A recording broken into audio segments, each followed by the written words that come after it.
It is October 2009. The streets are deserted. The air is thick with an eerie silence. And just beyond the shadows, they're waiting. Infected, rabid, unstoppable. The green flu has turned the world into a living nightmare. And survival? It's not just about fighting. It's about strategy, teamwork, and staying one step ahead of death.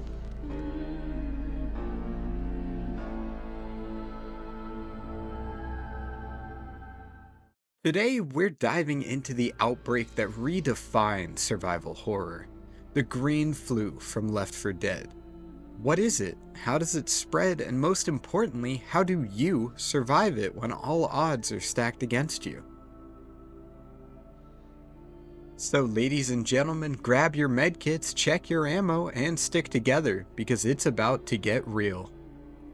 As said in the beginning of Left 4 Dead 1's trailer, the special infected that we're seeing pop up throughout the games began appearing only 2 weeks after the first infection. According to the game's lore, the outbreak started somewhere in Pennsylvania. Goddamn Pennsylvania.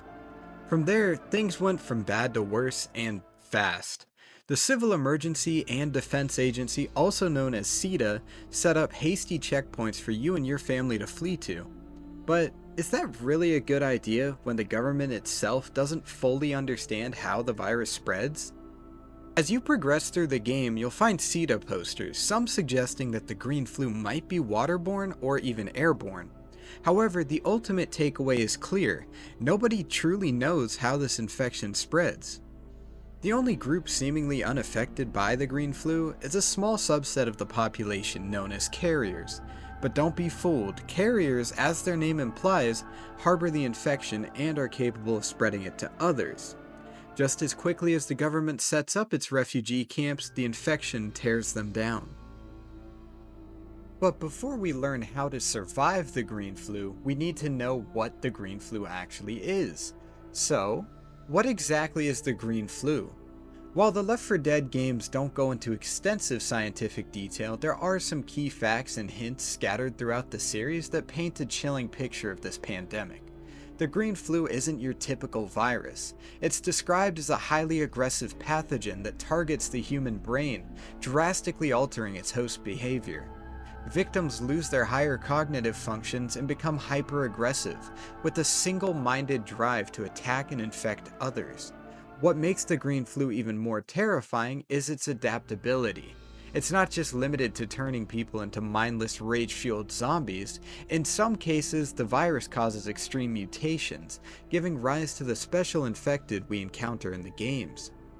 The exact origins of the virus remains a mystery. However, from in-game posters and CEDA announcements, we know that the government and scientists were scrambling to figure out how it spreads. They suspected waterborne, airborne, and even direct contact transmission. This level of uncertainty made containment nearly impossible. What's particularly horrifying is how the virus exploits its hosts to spread itself. For example, carriers like the protagonists in Left 4 Dead 2 don't show any symptoms but can still infect others. This makes the green flu nearly impossible to detect and eradicate, as even seemingly healthy individuals can unwittingly trigger an outbreak. Then, there are the mutations. These aren't random. They seem to be a twisted form of natural selection. Each special infected serves a specific purpose. The smoker ensnares and separates survivors, the boomer spreads chaos with its bile, and the tank is a living wrecking ball designed to wipe out anything in its path. It's almost as if the virus learns how to counter its enemies, evolving in real time to maximize destruction. Is the green flu just a disease? Is it a force of God's wrath? Perhaps it's a pathogen created by a foreign government and released on the American public. We don't know. All we know is it's relentless, unpredictable, and impossible to fully understand. And in a world ravaged by this pandemic, survival means more than just avoiding infection. It means outthinking a virus that seems hell-bent on wiping out humanity. There are two distinct possibilities for how our hypothetical situation begins. First, are you located in a densely populated city? Or are you situated in a rural, sparsely populated region of the United States? If you're in a densely populated city, to put it bluntly, you're probably already dead by the time you figure out what this virus is. By the time the events of the games begin, entire cities have been infected and wiped out. We witness this as we journey through New Orleans and the fictional suburb of Fairfield, Pennsylvania in the first game. In the parish, we see the US military resorting to bombing the city in a desperate attempt to halt the infection that has already consumed it. Meanwhile, in Left 4 Dead, as we navigate through No Mercy, it's clear that the city has been completely obliterated by the outbreak, culminating in the frantic escape to the last remaining evacuation chopper. Throughout the game, we encounter fallen soldiers and other infected individuals who attempted to contain the outbreak. However, it's painfully obvious that all attempts at containment have failed. This begs the question, should you make a desperate bid to find out if the military can really help you at one of their checkpoints? Or should you stay away from all government forces and try to stick it out on your own? To be honest, both options come with significant risks. One of the biggest dangers of heading to a military checkpoint is the population density. Chances are there will be a carrier among the crowd. Someone who doesn't even realize they're infected, and it only takes one carrier to spread the virus and wipe out everyone in the area in a matter of hours. We see this scenario play out in Dead Center, the opening campaign of Left 4 Dead 2. Here's an unsettling detail not everyone considers. As your characters make their way to the bottom of the building in Dead Center, they comment on the situation, wondering if the infected are actually zombies or something else entirely, because they've never seen anything like it. The implication is that most of the people below them were still human as the group passed through. But here's the twist. The characters in Left 4 Dead 2 are confirmed to be carriers of the virus, and it's very possible that they could have unknowingly infected everyone they came into contact with just by walking through the building. If the virus is that transmissible, heading to any place with more than a handful of trusted people is a gamble that you might not survive. On the flip side, as we see in Swamp Fever, staying in sparsely populated areas has its own set of dangers. For example, in rural Louisiana, the water supply may still be contaminated with the infection. This makes finding clean drinking water an enormous challenge.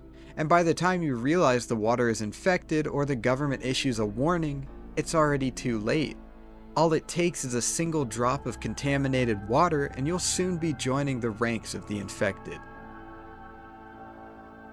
To see just how quickly the infection takes hold, all you have to do is look at the church guy in Chapter 3 of the Death Toll campaign in Left 4 Dead 1. The church guy is terrified of the infection and he locks himself in a safe room that the survivors must get into. The implication is that he goes from being a completely healthy individual to a zombie in a matter of minutes, showing just how incredibly fast this virus works. So remember, in this hypothetical scenario, we're not immune to the virus. Therefore, if you live in a city, well, you're probably already dead. Now, assuming you were somehow able to recognize the signs of this infection before the government or local population, it's possible you could survive in a rural area. But that relies on the idea that you'd be the type of person who's already stocked up on food. Even going to your local grocery store to scavenge could put you at a huge risk. The survivors in the Left 4 Dead games only need to worry about physical injuries as they're immune to the actual infection. You, on the other hand, could shoot a zombie from 20 feet away, and if even a small amount of its blood or bodily fluids get on you, that's it. You're dead. Assuming government organizations are unable to stop the infected, it's safe to say that your local police department would meet the same fate. Therefore, going to a rural police station or National Guard center would be pointless, as they would be overrun soon after. This would also put you at risk of exposure to the virus due to the influx of other people doing the exact same thing.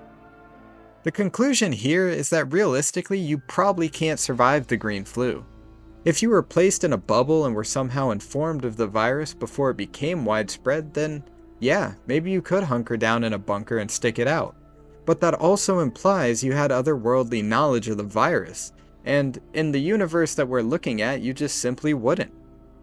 Without some form of divine intervention or incredibly dumb luck, there's really no way a normal person could survive. Throughout all of the Left 4 Dead games, we see that almost every military checkpoint set up is soon overrun. It's possible some elements of the military might survive, such as naval forces out at sea where the infected can't reach them, but they would be of little help to the average civilian. As the military continues bombing residential areas and population centers, it becomes even less likely you'll survive. Maybe the zombies won't get you, but I'd say a Tomahawk cruise missile to the second story of your house would probably do the trick. Now let's say, for the sake of argument, that somehow you manage to avoid being infected during the first 2 weeks, and you're able to get into your little bunker, luckily, one you invested in 20 years ago, and ride out the majority of the infection completely alone. Well, what do you do after the infection ends? Chances are you'll eventually run out of food and water unless you have one of those magic government bunkers that are completely self-sustaining and funded by tax money that I didn't give them permission to use. Now, the infected in the game aren't actually dead in the traditional sense. Yes, they're essentially brain-dead, mindless zombies, but their bodies continue to function as if they were alive, slowly deteriorating. Eventually, they will die just from being infected. The virus puts an incredible amount of strain on the body, so they wouldn't last too long. In hindsight, it's unclear how long the zombies can survive after infection, but assuming they only live for about a month to 2 months after the initial infection, when those bodies finally fall to the floor and are truly dead, not zombie dead, but seriously, dead, it's almost certain that at some point a bird will eat one of those bodies, or come into contact with it, or ingest a portion of the virus. It's unclear whether animals are affected by the virus, but we do see in Blood Harvest that the government begins killing cattle, suspecting that they might have played a role in spreading the infection. Anyways, when those birds start consuming the bodies of the infected, they'll create their own viral pandemic. It'll be like Left 4 Dead, but you're a bird, and it will spread across the world. It's only a matter of time until one of these birds dies near you and you inhale just a little too much decomposition, becoming a zombie yourself. And that's why it's so incredibly difficult to survive the green flu. No matter how hard you try, returning to the normal world is almost impossible. If the virus affects animals, then it's game over from the very beginning. If it doesn't, then it's game over for absolutely everyone except that 0.01% who are prepared for this catastrophe years ahead. And in conclusion, surviving the Left 4 Dead green flu pandemic is simply not feasible. Whether you're trapped in a city overrun with infected, stuck in a rural area with dwindling resources, or holed up in a bunker with no way out, the odds are overwhelmingly stacked against you. The virus spreads too quickly, the government and military forces fail to contain it, and even if you manage to survive the initial outbreak, nature itself will eventually bring the virus back into your life. From the relentless spread of the infection to the potential for wildlife to carry the virus, there's no safe place to hide. The green flu is designed to be an unstoppable force, and the survivors we see in the games are lucky exceptions, not representations of what the average person could achieve. Without divine intervention or sheer dumb luck, it's clear that no matter how well prepared you are, you wouldn't make it out alive. So, if you ever find yourself in a Left 4 Dead style world, remember, the green flu always wins. You might be able to fight, survive for a while, or hide, but eventually the virus will catch up with you.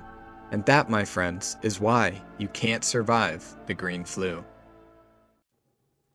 And that's it for today's deep dive into how to survive the Left 4 Dead green flu pandemic.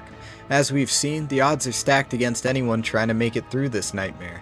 No matter how resourceful or prepared you are, the virus is simply too overwhelming, and survival is a near impossibility. If you enjoyed this breakdown or want to share your own thoughts on surviving the green flu or any other apocalyptic scenario, drop a comment below. Don't forget to like the video if you found it insightful, and subscribe for more content just like this. Until next time, keep your wits sharp, stay safe, and remember, don't go near the birds.